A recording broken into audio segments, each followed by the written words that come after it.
اور نماز کے جہاں اور بہت سارے فوائد ہیں وہاں یہ بھی ارشاد فرمایا کہ ان الصلاۃ تنہا عن الفحشاء والمنکر، فرمایا بے شک نماز منع کرتی ہے بے حیائی سے اور برے کاموں سے۔ نبی رحمت علیہ السلام کی خدمت میں عرض کیا گیا تھا کہ یا رسول اللہ صلی اللہ علیہ وسلم، ایک شخص رات کو نماز پڑھتا ہے پر سویرے چوری بھی کرتا ہے۔ ہم تو بڑی جلدی کہہ دیتے ہیں نا کہ کیا فائدہ اسے اس کی نماز کا، کیا فائدہ اسے اس کی عبادت کا۔ حضور صلی اللہ علیہ وسلم کی جب بارگاہ میں یہ سوال پوچھا گیا کہ حضور رات کو عبادت بھی ٹھیک کرتا ہے اور سویرے چوری بھی کرتا ہے، تو حکم کیا ہے؟ تو حضور علیہ السلام نے فرمایا اگر وہ پابندی سے نماز پڑھتا رہا نا تو اس کی نماز اس سے چوری چھڑوا دے گی، اس لیے کہ نماز بے حیائی اور برے کاموں سے روک دیتی ہے۔ اگر کوئی کمزوریاں ہیں انسانی تقاضوں کے تحت تو نماز کی پابندی کریں۔ اگر آپ نماز کے پابند ہو گئے نا، کچھ وقت لگے گا تو پھر وہ بھی ساری کمزوریاں اللہ دور فرما دے گا۔ شرط یہ ہے کہ اس کو پابندی کے ساتھ پڑھتے رہیں۔ کچھ دوست کہتے ہیں نماز میں دل نہیں لگتا، تو میں نے کہا نہ بھی لگے تو پھر بھی پڑھیں۔ تو میرا سوال یہ ہے کہ ایک آدمی بالکل فارغ ہے، سوائے نماز کے، عبادت کے، سونے کھانے کے اسے کوئی کام نہیں، اور ایک شخص بیچارہ مزدور ہے، وہ ریڑھی لگاتا ہے، مثال دینے لگا ہوں، وہ ریڑھی لگاتا ہے، اس کے پاس دکان بھی نہیں ہے کہ وہ شٹر نیچے کرے یا تالا لگا کے چلا جائے۔ اب وہ نہ کسی کو کہہ کے آیا کہ یار ذرا 10 منٹ ٹھہرنا، میں نماز پڑھ کے آیا، تو وہ چلا گیا۔ وہ بڑا بے چین ہے کہ میری پیچھے ریڑھی بھی ہے، وہ بندہ جلد باز نہ ہو جائے، وہ نکل نہ جائے، وہ میری تھوڑا سا میرا راس ہے، 2-4 ہزار کا مال ہے، غریب آدمی۔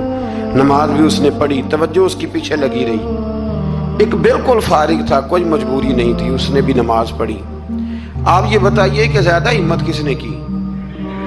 اس کا تو دل ہی نہیں لگا نماز میں، ریڑھی کی فکر تھی، لیکن ہمت زیادہ اس نے کی، اس لیے کہ اس کی مجبوری ہے، اس کے لیے آزمائش پیچھے کھڑی ہے، تیار ہے۔ دوائی کھانے میں دل لگتا ہے؟ کیوں کھاتے ہو؟ دل ہی نہیں لگ رہا آپ کا۔ خدا نہ خواستہ خاکم بدن، اللہ ہم سب کو معاف فرمائے، اگر بچے کو آپریشن کرانا پڑ جائے تو دل کرتا ہے؟ کیوں کراتے ہو؟ اس کے لیے ضروری ہے۔ تو بھائی یہ فلسفہ ہی غلط ہے کہ میرا دل نہیں لگتا تھا تو میں نے چھوڑ دی۔ دل تو کئی دفعہ انسان کا دکان پہ بھی نہیں لگتا، بیچ دو گے؟ نہیں دل کرتا کام پہ جانے کو تو ریزائن کر دو گے؟ تو یہ تو بالکل سرے سے بات ہی بڑی عجیب ہے۔ ہاں دل لگنا چاہیے، نماز سے دلچسپی ہونی، لیکن نہ بھی لگے تو ہم کو دل کے لیے نماز نہیں پڑھ رہے، رب کے لیے نماز پڑھ رہے ہیں۔ ہاں یہ بات سمجھ لیں، نماز دل کے لیے نہیں، نماز وہ دیکھیں نا، ایک صاحب کہتے ہیں جی میں 5 نمازیں پڑھتا ہوں تو روزی میں برکت پھر نہیں ہوتی، تو میں کہتا ہوں وہ عبادت کرتے ہو کہ تجارت کرتے ہو؟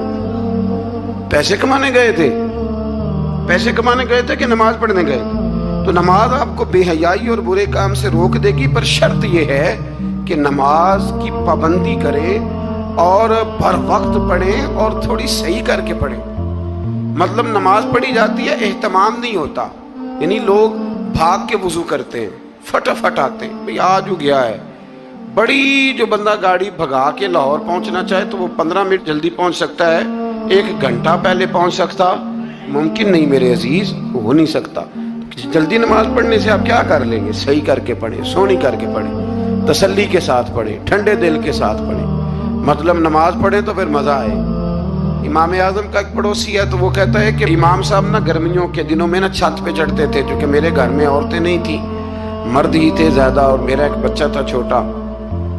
کہتے ہیں کہ وہ چھت پہ نماز پڑھا کرتے تھے تو وہ اتنی دیر تک کھڑے رہتے کہ لگتا کوئی ستون کھڑا ہے، رات کو ستون محسوس ہوتا، اتنی دیر تک وہ تلاوت کرتے، اللہ کی بارگاہ میں کھڑے رہتے۔ تو فرماتے ہیں جب ان کا انتقال ہوا تو میرا بیٹا کہنے لگا کہ ابا جی پڑوسیوں کی چھت پہ جو کھمبا تھا، جو ستون تھا، وہ کہاں گیا؟ تو کہتا میں رو پڑا۔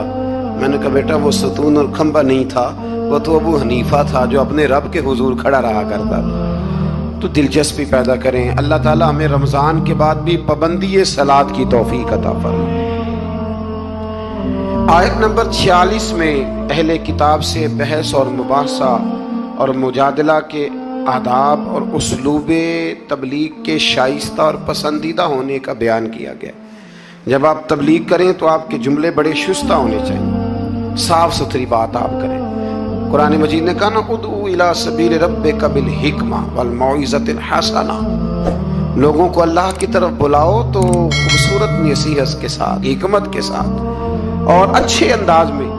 अब तो अल्लाह ताला माफ़ करे, कभी कभी सोच में पड़ जाते हैं कि ये मतलब क्या हो रहा है। यानी अब मौलवी के नाम के नीचे लिखा है फनी मौलवी, ये मौलवी के नाम के नीचे लिखा है और उसको देखने वालों की तादाद लाखों में होती है, कहते हैं ये मौलवी फनी है। भाई आप थोड़ा समझें, मस्जिद में तो जो आदमी ज्यादा हंसता है उसकी कब्र में अंधेरा होता है। आप ये क्या कर रहे हैं? हाँ, कोई बात ऐसी आ जाती थी तो अल्लाह के नबी भी मस्जिद में मुस्कुराते थे, हुजूर भी मुस्कुराते थे, सहाबा भी मुस्कुराते थे। और सहाबा कहते हैं हुजूर जब मुस्कुराते थे तो दांतों से नूर निकलता था, मस्जिद नबी की दीवारें भी चमक उठती थी। लेकिन ये मतलब मौलवी को इसलिए बुलाना कि वो लतीफे सुनाएगा, वो तंज़ो मिज़ाह की बात करेगा, तो आपने क्या फ़र्क रखा मस्जिद में, अल्लाह के घर में और दीगर जगहों पे? आप ज़रा समझिए इस बात कि वही बात जो कुरान ने कही कि लोगों ने दीन को खेल तमाशा बना लिया है, माअज़ल्लाह लोगों ने खेल तमाशा समझ लिया है, तो किस तरफ मतलब कौम लग गई है।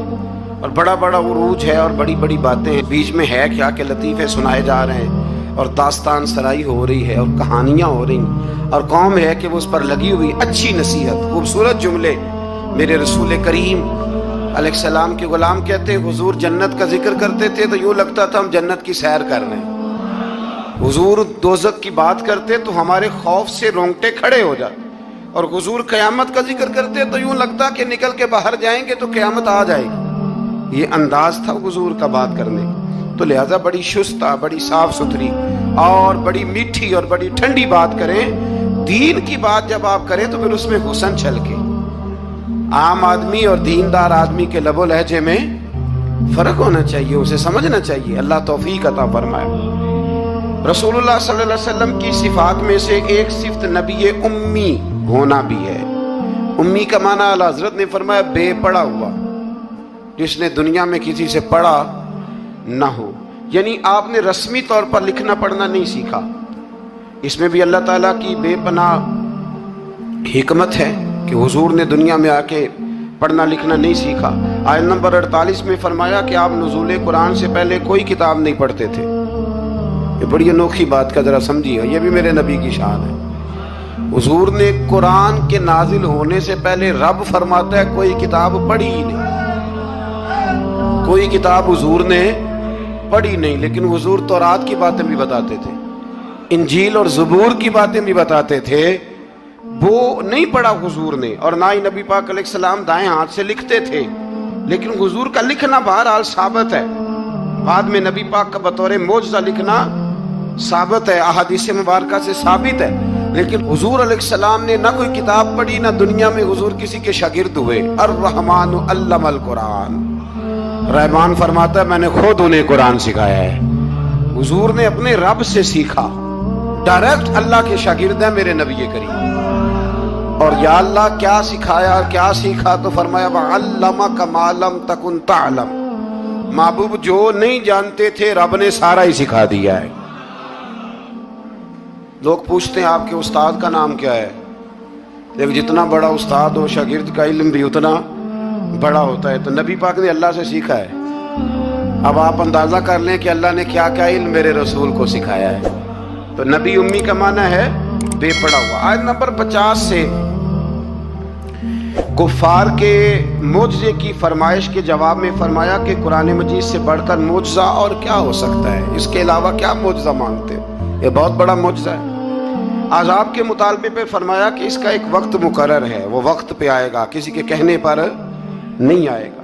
आयत नंबर 56 में मोमिन बंदों को फरमाया जा रहा है कि जिस सर ज़मीन पर अल्लाह तबारक व तआला की रज़ा के मुताबिक ज़िंदगी गुजारना मुश्किल हो तो अल्लाह ताला की इबादत की खातिर वहाँ से ऐसी सरजमीन की तरफ हिजरत कर जाओ जहाँ तुम बेखौफ व ख़तर अपने रब की बंदगी कर सको। हिजरत करने का हुक्म दे दिया अगर कहीं खुल के इबादत करने का मौका मुयस्सर ना हो। मेरा ख्याल है कि दुनिया में शायद ही कोई ऐसा खिता हो जहाँ खुलकर इबादत करने का मौका मुयस्सर। मैंने बरतानिया में एक मदीना मस्जिद देखी, बहुत बड़ी वसी मस्जिद।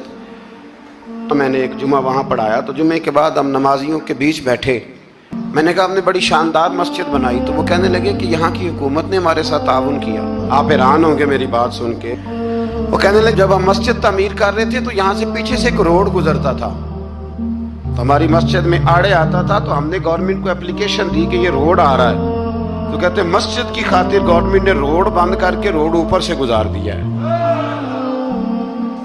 अब तो इबादत करने की तो कोई दिक्कत नहीं, पर शर्त यह है कि इबादत करने वाले भी तो होने चाहिए ना। इबादत करने की कोई परेशानी और न भी हो तो अल्लाह के महबूब के लिए अल्लाह ने सारी जमीन को मस्जिद बना दिया है। हुजूर फरमाते हैं मेरे कदमों की बरकत से सारी जमीन मस्जिद बन गई। जहां सजदा करोगे रब कबूल कर लेगा, पर शर्त यह है कि बंदा सजदा करे। फरमाया और कितने ही जानवर हैं जो अपना रिस्क उठाए नहीं फिरते, इनको अल्लाह रिस्क देता है। और तुमको भी, यानी इंसान कितनी ही मनसूबा बंदी क्यों ना करे, असबाब का इख्तियार करना बजा है, लेकिन राज़िक हकीकी तौर पर सिर्फ अल्लाह ताला ही है। जानवरों को कभी देखा आपने कि उन्होंने गठड़ियां बांध के अपना रिस्क बांधा हो? तो अल्लाह फरमाते हैं जिनका कोई सबब नहीं, जब मैं उन्हें देता हूं तो तुम्हें क्यों नहीं दूंगा। रिस्क देने वाला अल्लाह है। फिर आगे जाके आज नंबर 64 में फरमाया कि दुनियावी जिंदगी के खेल और तमाशा होने और उखरवी जिंदगी में असल जिंदगी ही तुम्हारे लिए वो है जो आखिरत की जिंदगी है। दुनियावी जिंदगी तो सिर्फ खेल और तमाशा है, खेल है। मतलब जब कोई दुनिया से चला जाता है तो फिर लोग क्या कहते हैं, कोई क्या कर सकता है, कर सकता है कुछ? ये तो एक खेल और तमाशा सा है। मतलब मैंने बच्चे पाले तो फिर बाद में मेरे बच्चों ने बच्चे पालने शुरू कर दिए, फिर उनके बच्चों ने बच्चे, और बहुत बड़ा लफ्ज है जनाब ये हमारे पास, बच्चों के लिए कर रहा हूँ जी। और अब्बा जी की उम्र 85 साल हो जाती है तो बच्चे कहते हैं अब्बा एक दुकान ही दे दे, कहते तो नहीं देनी, वो जी तुम्हारे लिए कमाया सारी उम्र। तो मैं कहता हूँ ये जो बच्चों का बहाना है ना, ये बहाना है। बैंक बैलेंस अपने नाम का, मकान अपने नाम, गाड़ी, और रोज कहता क्या है, और भाई मैं ये कह रहा हूं कि ये बहाना है। बच्चों के लिए है बिल्कुल ठीक है, लेकिन बच्चों के काम तो आएगा ना हमारे जाने के बाद। आज तो मालिक और वारिस हम ही है ना, इसलिए थोड़ा निकलें इस खेल तमाशे से, उस आखिरत की भी फिक्र करें।